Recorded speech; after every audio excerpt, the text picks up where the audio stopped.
ថាអ៊ំមិនចូលចិត្តខ្ញុំទេក៏ព្រោះតែខ្ញុំអ្នកក្រស្រឡាញ់កូនអ៊ំស្រីប្រណីផងណាអ៊ំព្រោះចិត្តខ្ញុំភាំងក្តីស្រឡាញ់កូនអ៊ំស្រីលងចិត្តជ្រៅទៅហើយ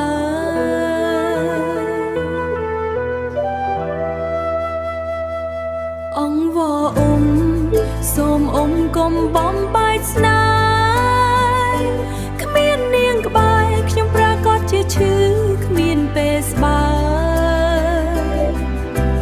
អូខ្ញុំស្រឡាញ់គ្នាសន្យាមិនប្រែឡើយស្មោះស្ម័គ្រហើយអ៊ំអើយអាណិតខ្ញុំផងបង្កង់ប៉ុន្មានចាំខ្ញុំសុំម៉ែលួដីចូលដណ្ដឹងកូនស្រីពេញថ្លៃមិនអោយបាំងបោលួយខ្ញុំមានខ្លះដែរ